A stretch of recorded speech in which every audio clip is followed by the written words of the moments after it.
que si venía o no venía, que si finalmente pude estar aquí con ustedes.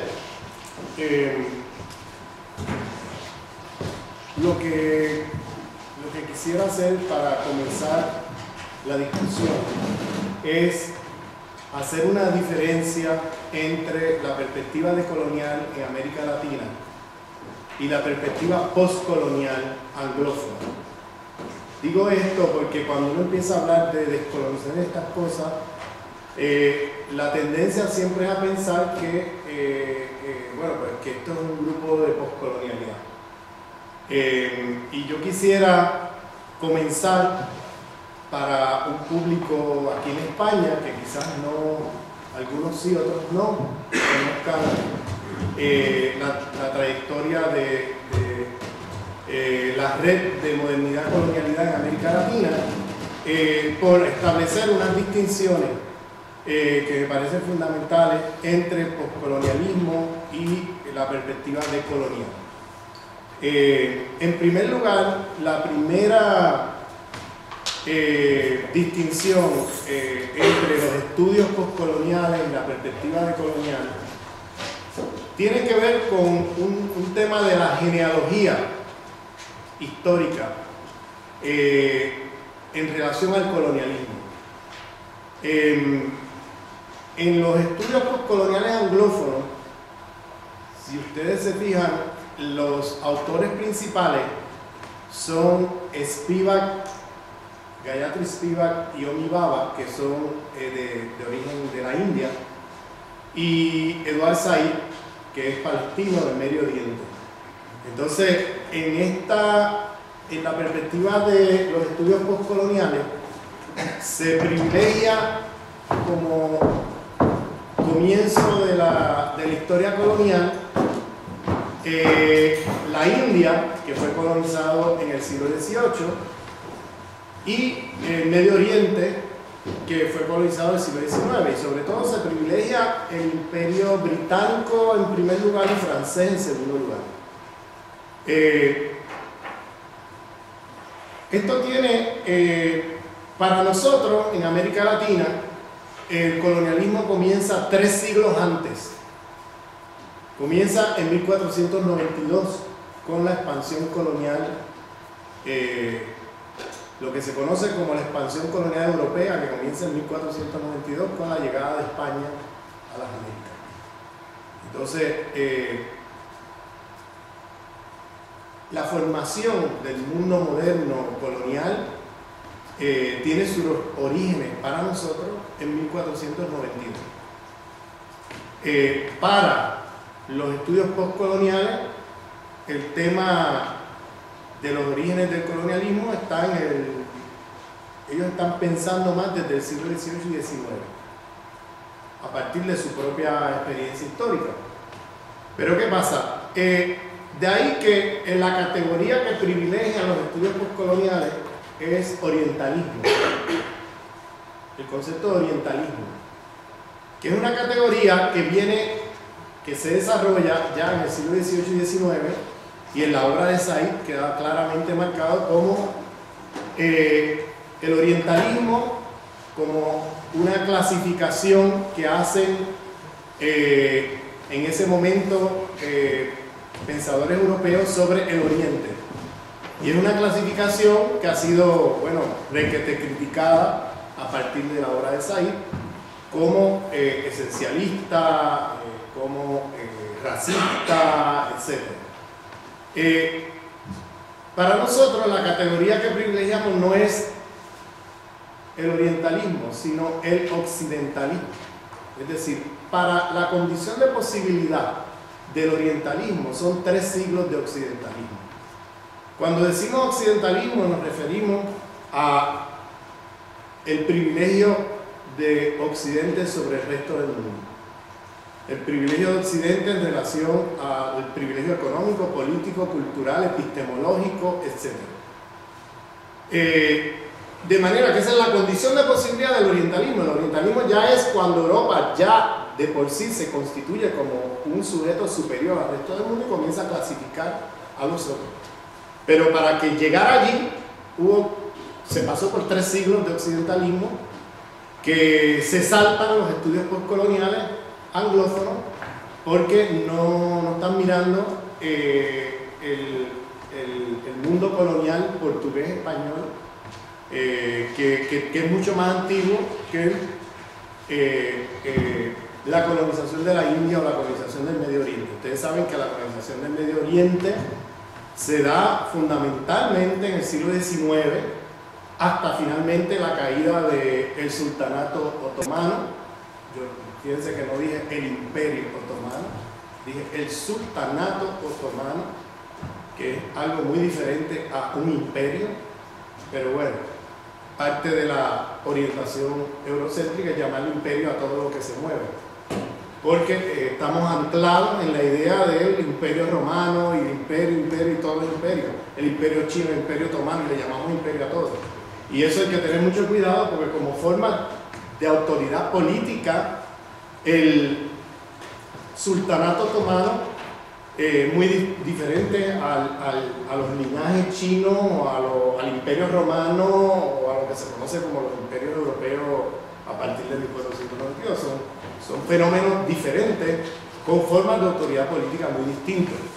Entonces, desde una mirada eurocéntrica es muy fácil decirle imperio a todo, sin detenerse a mirar de que no todos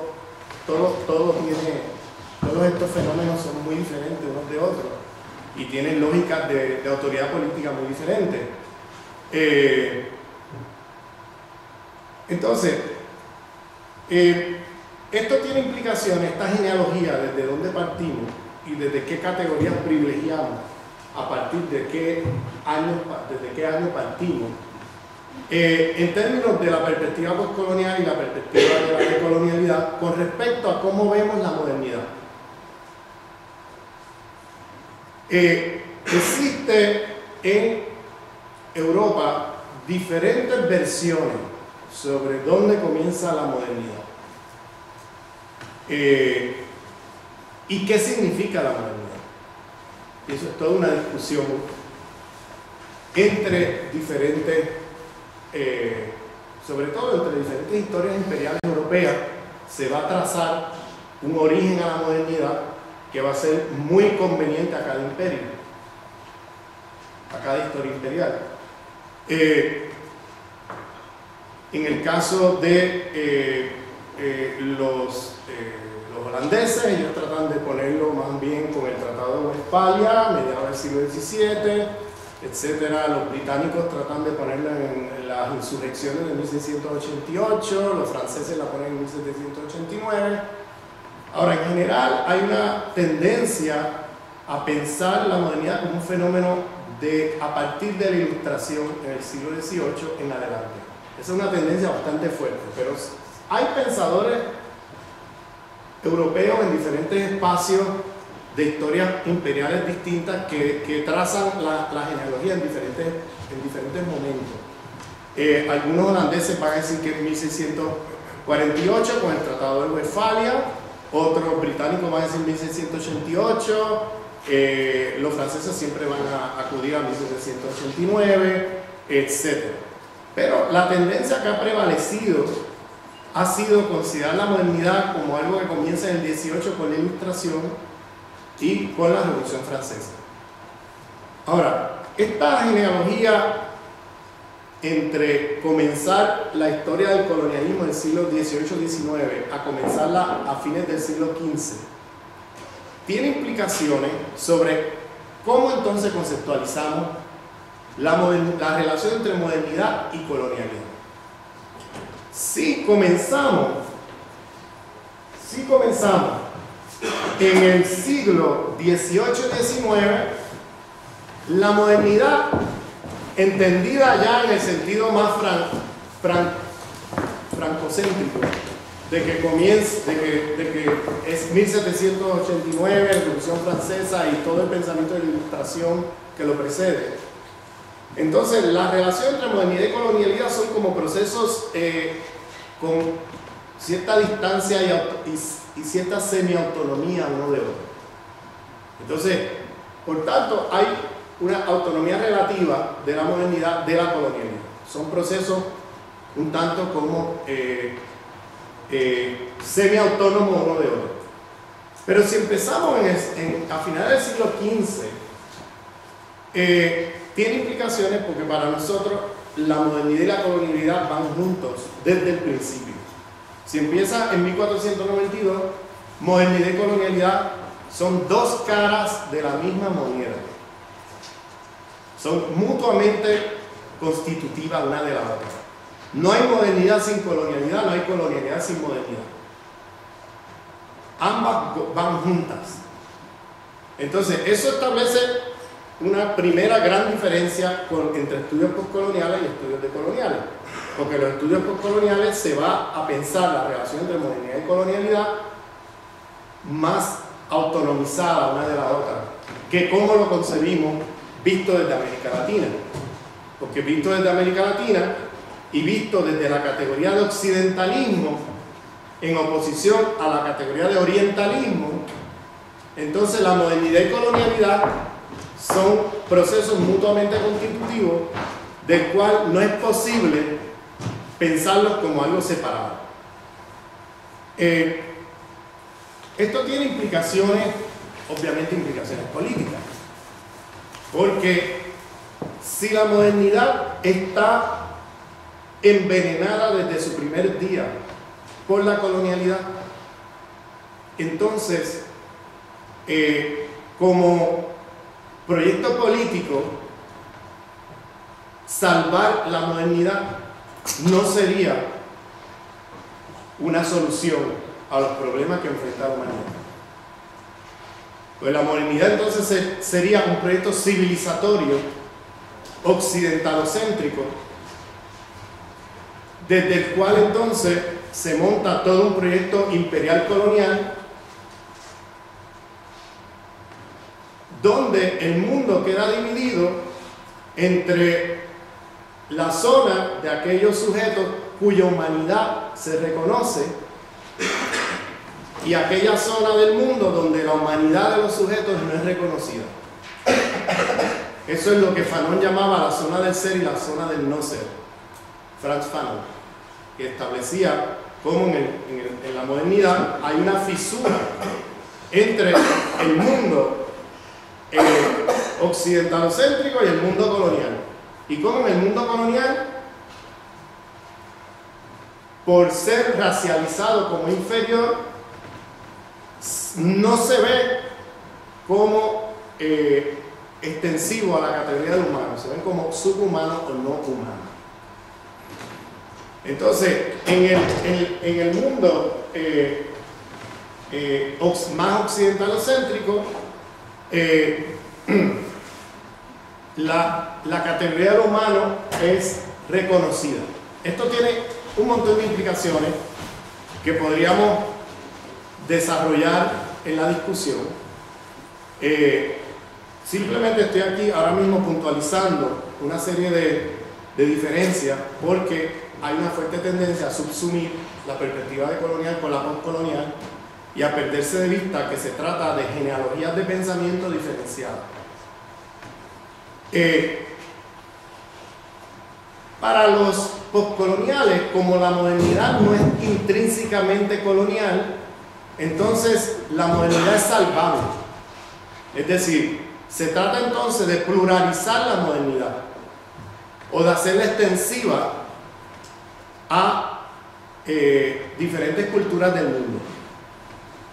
En eso se dan de la mano de Habermas, cuando Habermas dice que el proyecto hoy día sería culminar el proyecto inacabado de la modernidad y hacer la modernidad extensiva a todo el planeta.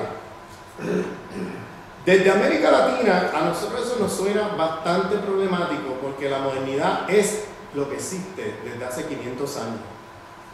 Y por tanto, nos es un poco bastante problemática la idea de que necesitamos más modernidad. Esto yo sé que en España suena chocante, muy chocante, porque en España se ha bebido frente al franquismo de la visión de la modernidad de Francia y de Alemania. cuya visión de la modernidad es una visión bastante romántica y desde nuestro punto de vista bastante eurocéntrica y distorsionada. Porque nosotros vamos a decir que Franco era moderno, no era premoderno. Y eso aquí en España yo sé que choca. Y podemos tener un diálogo, una conversación sobre esto. Puede que no lleguemos a ningún acuerdo, pero por lo menos lanzar el asunto. Porque para nosotros el siglo XVI es ya moderno, Y parte de lo que ha ocurrido es que todo el pensamiento europeo bebió de los pensadores filósofos jesuitas y cristianos del siglo XVI, pero los ocultaron, los dejaron allí ocultados, a pesar de que todos bebieron de ellos. Desde René Descartes, fundador de la filosofía moderna, que se leyó a Suárez y nunca lo citó, que se leyó a Pelayo y nunca lo citó, que se leyó a todos los filósofos del siglo XVI español, que estaban todo el tiempo pensando en el problema del nuevo mundo. ¿Y qué significaba eso? Entonces, eso quedó ocultado. Parte de lo que ocurre en la historia y en las narrativas de la modernidad, hechas o cortadas por las tijeras holandesas o por las tijeras francesas o por las tijeras inglesas, es inferiorizar a la península ibérica y sacarlo de la modernidad. Y parte de lo que ha ocurrido es que, claro, ese cuento un poco se tragó aquí y mucha gente creo que participa de la premisa de que la modernidad es algo que se crearon allá los franceses y los alemanes, cuando realmente todo el pensamiento que se llama la modernidad bebió de las fuentes del siglo XVI español, pero nunca lo citaron, quedaron totalmente ocultados. Y parte del movimiento es claro, esto es muy importante, ocultar el siglo XVI, porque si tú ocultas el siglo XVI y todo el debate que había aquí en el siglo XVI, entonces le das un rostro maquillado a la modernidad. Es decir, ocultas la colonialidad. Y parte de lo que pasaba aquí en el siglo XVI es que estaba abiertamente el tema, la relación entre modernidad y colonialidad estaba abiertamente puesta sobre el tapete. Nadie la estaba ocultando. Es cuando el centro del sistema mundo pasa al noroeste de Europa, a partir de la Guerra de los 50 años, cuando Holanda desplaza a España en la Guerra de los 50 años, y Holanda se convierte en el nuevo centro del sistema mundo a mediados del siglo XVII, que entonces las narrativas de la modernidad van a tratar de ocultar la esclavización y la colonización sobre la cual se monta todo el proyecto de la modernidad.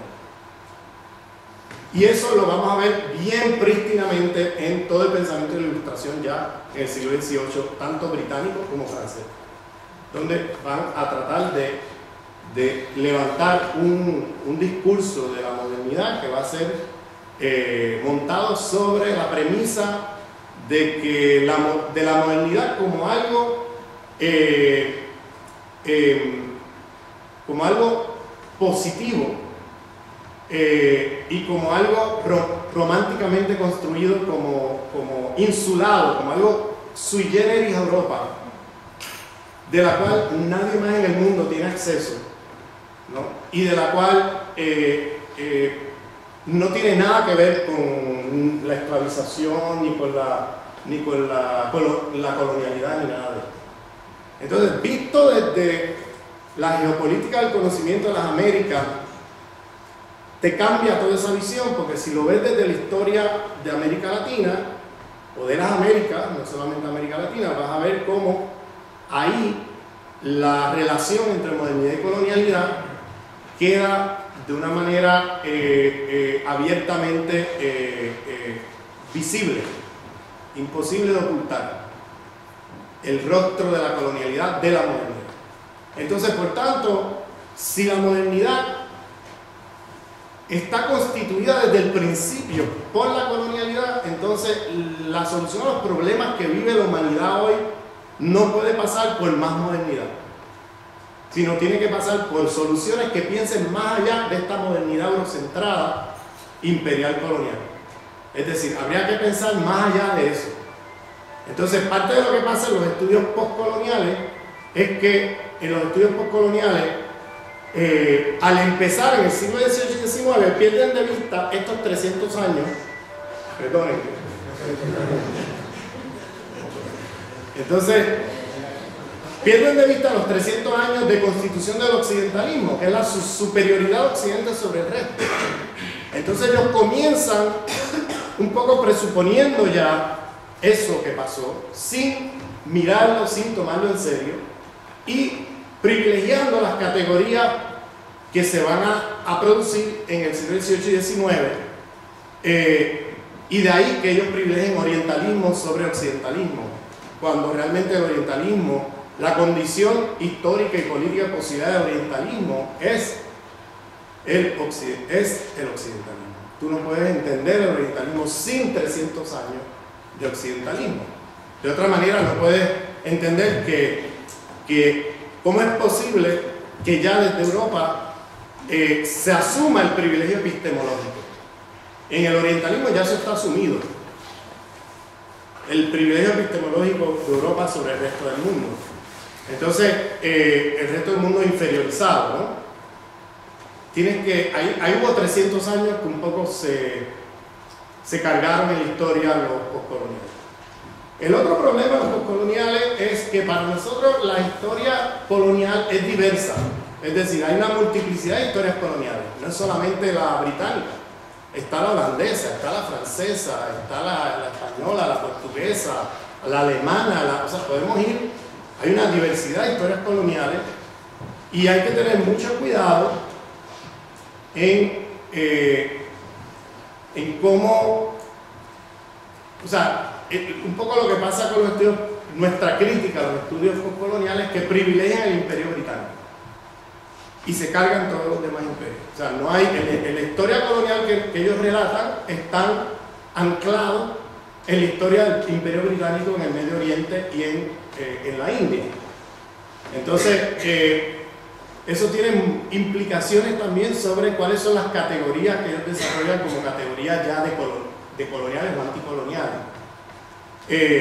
Para darle un ejemplo, en el imperio británico, el racismo siempre operó sobre la idea de la pureza de la raza.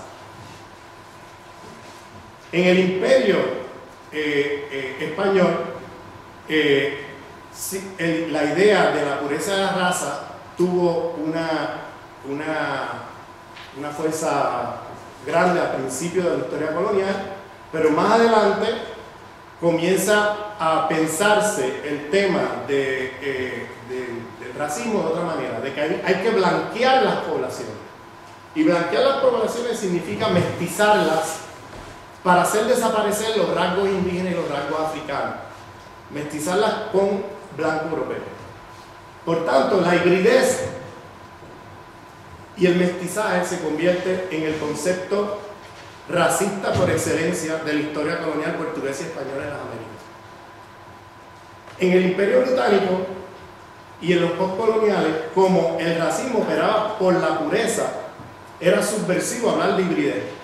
Entonces, si se fijan en el lenguaje de los postcoloniales, ellos privilegian mucho el tema de la hibridez como una categoría subversiva.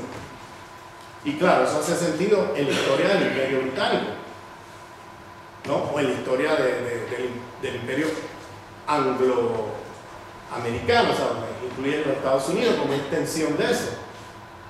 Pero hay otras formas de operación del racismo que pasa por privilegiar precisamente la hibridez y el mestizaje a nivel de mestizar poblaciones para blanquearlas, que es lo que pasa en América Latina. De ahí toda la ideología de democracia racial de los estados latinoamericanos hoy, que tienen un fuerte anclaje en esa historia. Lo mismo, ahí tiene también una fuerte influencia del Imperio francés en eso. Bueno, menciono todo esto simplemente para hacer como un mapa de dónde que hay diferencias fundamentales. Para nosotros no hay un post, nosotros no usamos post-colonial, porque no hay un post a la colonialidad. Nosotros hablamos de la colonialidad del poder, de la colonialidad del saber, de la colonialidad del ser, de la colonialidad de la naturaleza, y no hablamos de un post. Porque para nosotros la colonialidad no es solamente una administración colonial. La colonialidad son todas las jerarquías de poder que se cristalizan a partir de 450 años de expansión colonial europea en el mundo. Y esas jerarquías de poder que se cristalizan a nivel global no desaparecen con el fin del colonialismo, sino que continúan al día de hoy. Entonces, por tanto, para nosotros no hay un post, y tenemos problemas con la idea de postcolonial, porque la idea de postcolonial da la impresión como si lo colonial ya pasó. Y hay cierta literatura postcolonial que va por ahí. Hay otra literatura postcolonial más sofisticada que estaría más cerca de nuestra posición en ese sentido, que dirían más bien crítica postcolonial. Hablarían así, ¿no? Más que de una condición postcolonial. Entonces ahí hay otra diferencia. Nosotros privilegiamos más la categoría de colonialidad, y la categoría de colonialidad no es lo mismo que colonialismo. Colonialismo es una administración cuando un imperio usurpa la soberanía de un pueblo y impone una administración colonial, pero la colonialidad son toda una amalgama de relaciones de poder económicas, políticas, de género, sexualidad, epistémicas, espirituales, raciales, pedagógicas, estéticas, etc. O sea, cubre toda una gama de la existencia social que está más allá del tema de si hay una administración colonial o no. Porque lo que ocurre es que luego de 450 años de expansión colonial europea y de construcción del privilegio de Europa sobre el resto a nivel epistemológico, pues esas jerarquías de poder que nacen de esa historia no se eliminan ni desaparecen con el fin del colonialismo, sino que continúan al día de hoy. De ahí que privilegiamos la noción de colonialidad sobre colonialismo. Entonces, y de ahí que no usemos la categoría postcolonial. Esa es otra gran diferencia. Y por último, y digo por último porque aquí voy a empezar mi charla, nosotros no dividimos. Gran parte de los estudios postcoloniales están anclados en pensadores y pensadoras que están no solamente del mundo anglófono estudiando la India y el Medio Oriente, sino también anclados en la literatura. O sea, son profesores de literatura. Por tanto, hay una fuerte reacción a los estudios postcoloniales a criticar a los marxistas que privilegiaban la economía y con excepción, la única excepción que haría yo aquí sería Gayatri Spivak, que yo creo que es la única que toma en serio la economía política, pero los demás no lo hacen, se quedan en análisis bastante culturalistas en ese sentido. De manera que esta división cultura-economía para nosotros es problemática, porque para nosotros desde las Américas no habría esa distinción, es como un poco el huevo y la gallina. ¿Qué viene primero, el huevo o la gallina? Para nosotros eso es un tipo de formulación ya eurocéntrica desde el principio, porque es el tema de la determinación en última instancia. Entonces, ¿qué determina? ¿La economía o qué determina en última instancia la cultura? Y entonces, ¿qué viene primero, el huevo o la gallina? Entonces, ahí nunca te sales de ese dilema. Ese es un dilema totalmente estéril y totalmente eurocentrado, del cual hay página tras página escrita al respecto, y para nosotros no nos hace mucho sentido porque a nivel, nosotros privilegiamos la categoría de heterogeneidad histórico-estructural, que es diferente a la superestructura e infraestructura, que es una categoría desarrollada por Aníbal Pinto y luego por Aníbal Quijano en las Américas, o heterarquías, múltiples jerarquías enredadas entre sí de manera compleja. Y por tanto, para nosotros el tema de no hay ni última instancia marxista, ni última instancia posmodernista, culturalista, ni tampoco hay una separación de la realidad en esferas así cortadas, tipo weberiana, ¿no? Porque la solución de Weber entonces es, de Max Weber, entonces autonomizar la realidad así, como si fueran columnas autónomas unas de otras. Y entonces el concepto de heterarquía, de heterogeneidad histórico-estructural, de interseccionalidad de las feministas negras, etc., apunta a otra metateoría. A una metateoría donde vemos las jerarquías de poder, la cultura, la economía y la multiplicidad de jerarquías de poder, la cultura, la economía y la multiplicidad de jerarquías de poder de una manera más enredada entre sí y compleja, donde no privilegiamos una última instancia, ni tampoco dividimos el mundo así para evitar la última instancia, entonces cortamos el mundo con una tijera en columnas, sino que sería más la noción de enredo. Enredo que significaría historizar. Hay que historizar cómo es que ocurre el enredo, ¿no? Porque el enredo tiene historia, entonces tiene historias regionales, que no va a ser el mismo enredo en una región del mundo que en otra. Cómo estas jerarquías de poder se van articulando. Entonces, para nosotros, no creemos en tirar a la basura la economía política. Para nosotros la economía política hay que rescatarla de las manos del pensamiento eurocéntrico marxista y neomarxista. Y hay que producir una economía política decolonial. Y eso es parte del trabajo que yo personalmente he hecho, que más bien en la dirección de descolonizar los paradigmas de la economía política. Y por eso dije que ahora empieza mi charla, porque lo que quería era más bien darles primero una introducción muy apretada, simplista y breve, porque no hay tiempo para desarrollar todos estos temas que les dije. Simplemente ténganlo en cuenta, ténganlo en mente, investiguen, busquen, podemos retomarlo en la discusión más adelante. Y lo que quiero discutir con ustedes hoy es qué significa descolonizar la economía política. Parte de lo que ocurre con los estudios postcoloniales es que como ven la modernidad y la colonialidad semiautónomos y como ven el orientalismo y no ven el occidentalismo, pierden de vista el tema que para nosotros es fundamental, de la diversidad epistémica.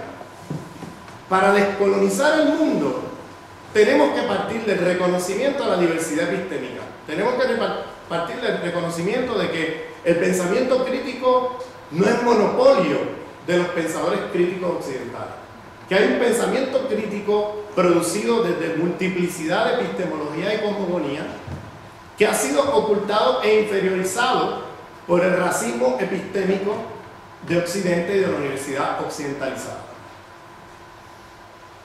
Ese racismo epistémico es un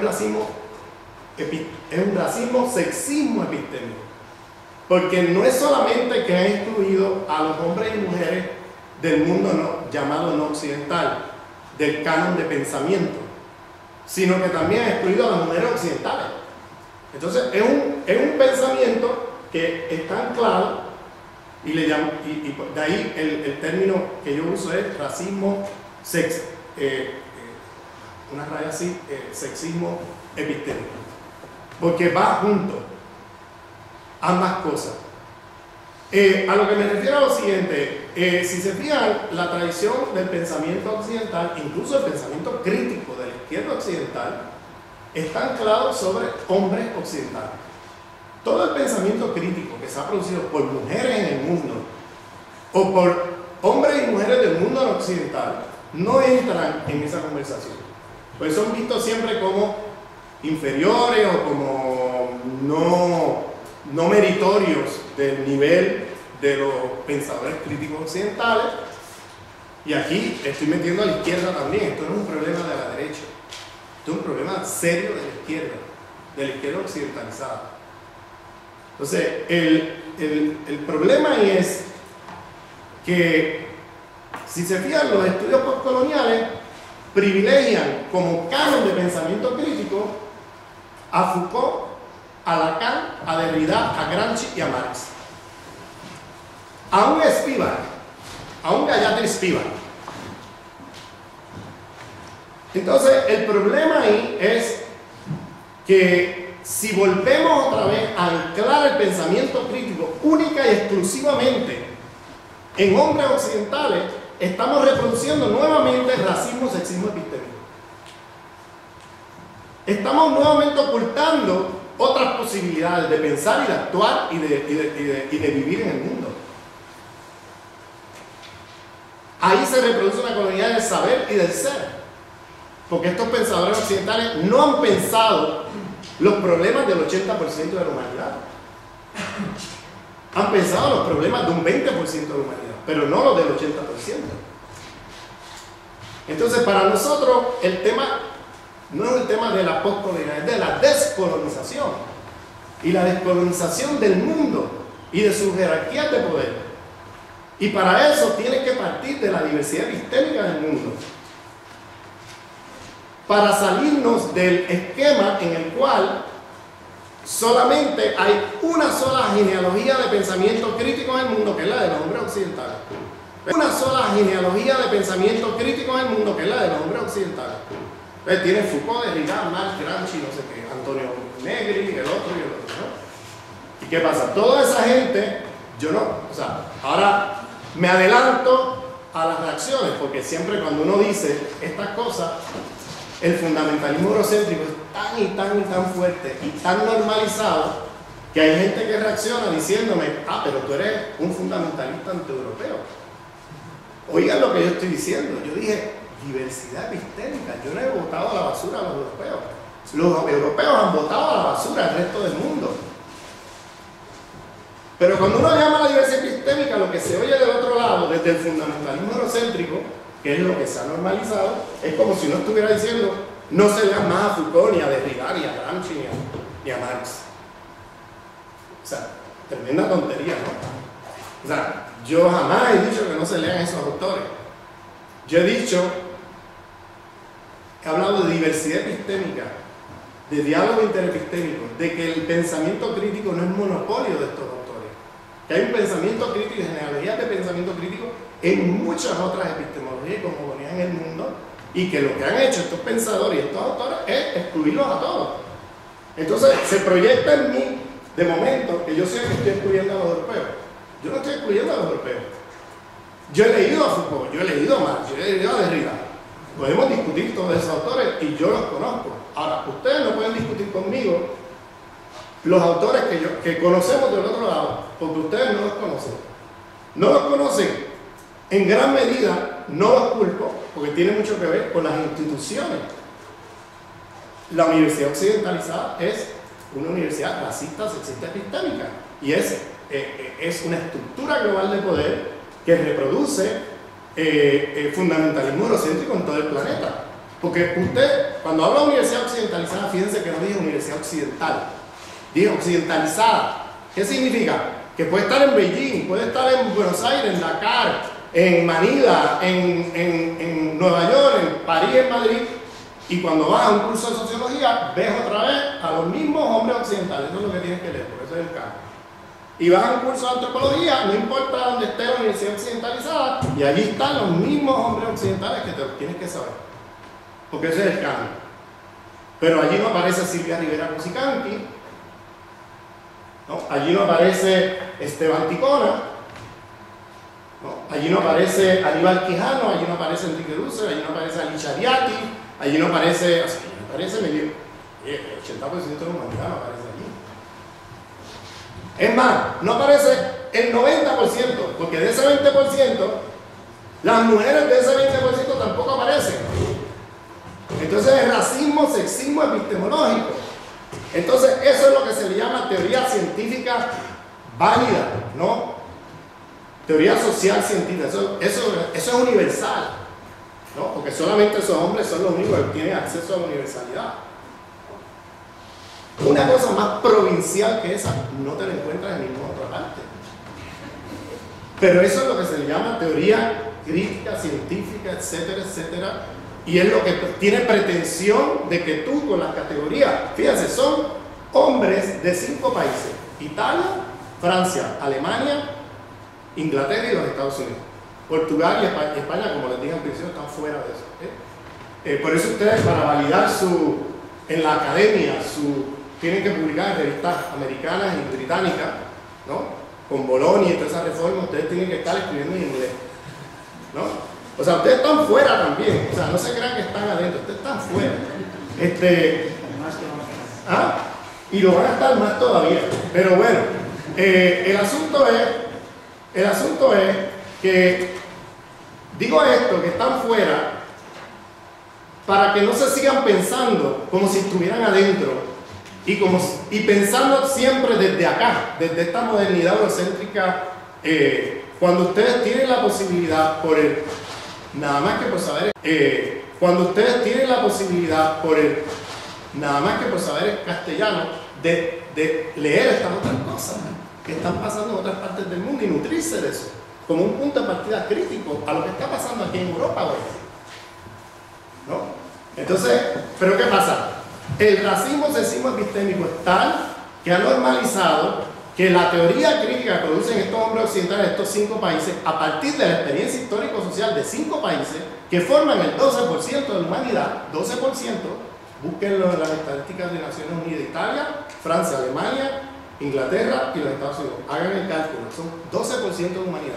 La experiencia histórico-social que ha producido la teoría crítica, que supuestamente es la teoría científica de la cual hay que aplicar, oigan esta palabra, aplicar a toda la realidad del mundo y que va a dar cuenta de toda la realidad del mundo, ¿no?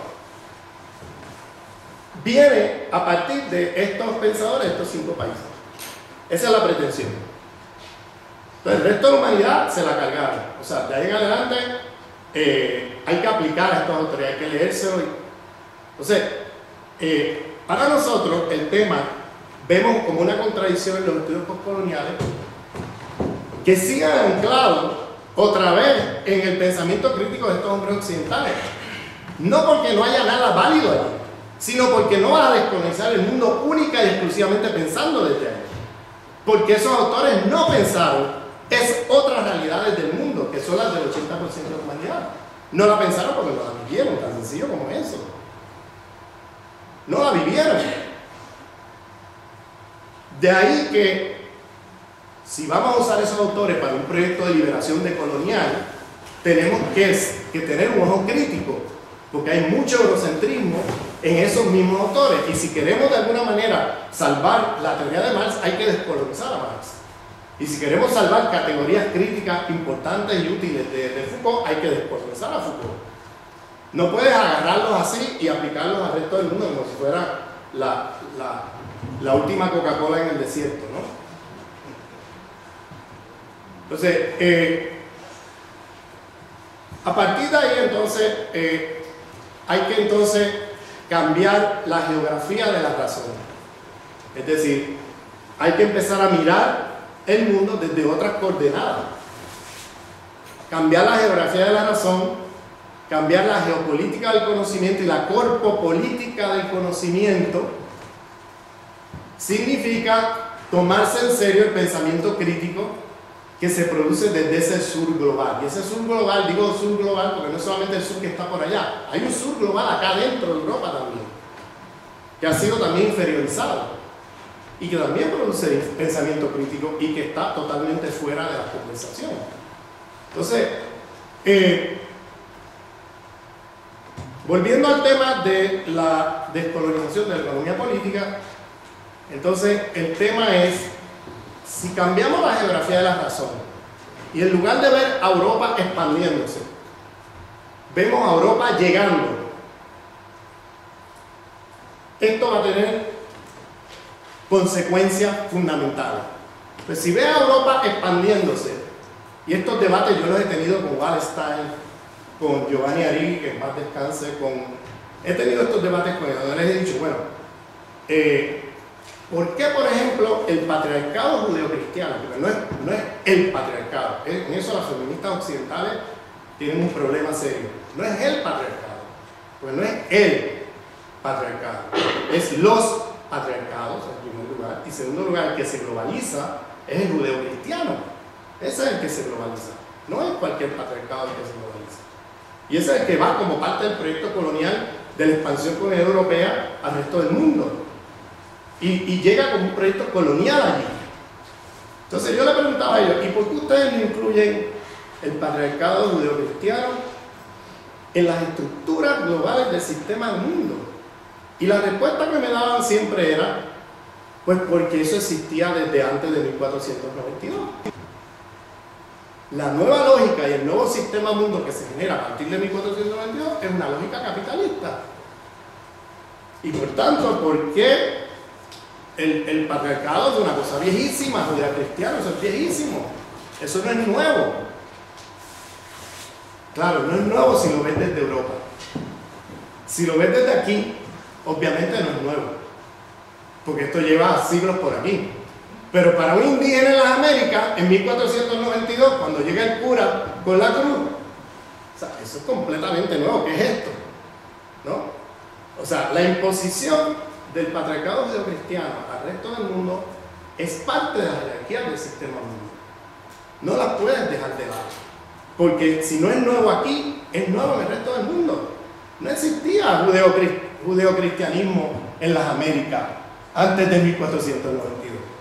Lo mismo que no existía en muchas partes de África y en muchas partes de Asia. En la mayoría de esos territorios no existía. Entonces, eso tiene que ser constitutivo del sistema mundo, no lo puedes dejar de lado, claro. Desde una geografía de la razón eurocentrada, pues claro, eso no es nuevo. Entonces, lo ocultas. Queda ocultado. Pero si cambias la geografía de la razón, eso se te visibiliza inmediatamente. Porque ya desde el otro lado, eso es una cosa totalmente nueva. Entonces, lo que llega a las Américas a partir de 1492 es un paquete de relaciones de poder mucho más amplio que el cuento que nos han hecho la economía política marxista y no marxista, de que el tema es la explotación, la lógica de acumulación de capital a escala global.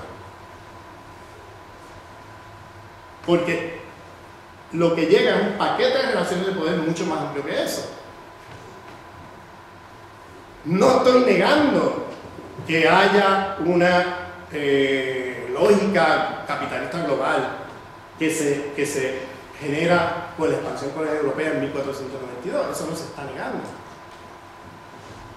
Yo no estoy negando las aportaciones de Wallerstein, de Arrighi, etc. Hay aportaciones fundamentales allí, pero es muy limitado porque reducen las estructuras del sistema mundo o el sistema global, como le quieras llamar, a una lógica de acumulación de capital, y prácticamente todo se convierte en funcional a eso. Y se pierde de vista cuando cambias la geografía de la razón y ves a Europa llegando, entonces se te visibilizan toda una amalgama de relaciones de poder que no existían allí antes, y que si algunas existían en Europa ya, no quiere decir entonces que porque existían en Europa, pues eso no es nuevo como europeo, pero eso es completamente nuevo como nuevo sistema social mundial para el resto del mundo. Es decir, con la expansión colonial europea llega. Hay una lógica, una división internacional del trabajo que se articula de centros y periferias, articulada una lógica de acumulación de capital global. Hay un sistema interestatal global